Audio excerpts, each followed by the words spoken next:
Today's self-care tip number 9, smell is your superpower, and boy oh boy is it ever. Our sense of smell is so powerful.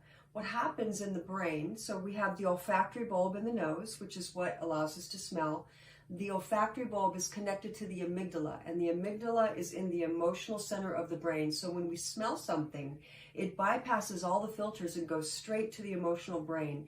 This is why when you smell things like spices, it might take you back to a moment when you were cooking with family, or you smell a fragrance and you remember somebody who wore it, and you remember all of the the memories of that person, what you did with them. So that's the power of smell. You're going to use it to reset your nervous system, because memories, we can have good memories with smells and we can have not so good memories with smells. However, you have control. So when I talk to my clients about using that sense of smell in order to activate the emotional brain, I have a ton of essential oils, and I have them pick the one that activates that emotional state that they're looking for in their body. So here's the thing.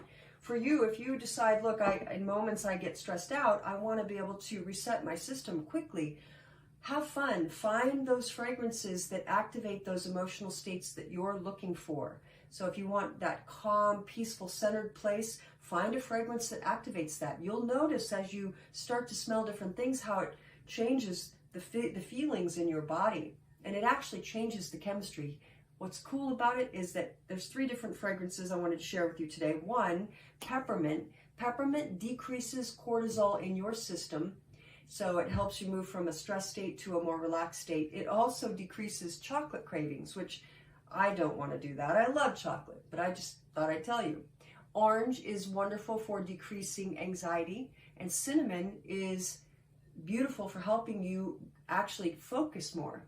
So those are the 3 fragrances I wanted to share with you. I also want you to know that you want to follow protocols. Make sure you're getting organic grade essential oils or therapeutic grade. Do your research, because there's a lot of synthetics in them, and you want to follow safe protocols. The other thing that's great, obviously, as you're diffusing, you can use different diffusers. This one plugs into the computer, which I like. This one obviously is a room diffuser. And then if you're on the go, these are the kinds of things I give my clients. I give them these little tubes, has a little foam center, and they put their fragrance on it, and they can take it, put it in their pocket, and take it to go. Lastly, this beautiful aromatherapy Bible is one of the books that I love the most. There's a bunch of them out there, but I like the size, and they go into great detail about how to use the different essential oils. So have fun, play, find the ones, play with a lot of the different fragrances. Just notice how they change your emotional state. That's your tip for today. I'll see you tomorrow.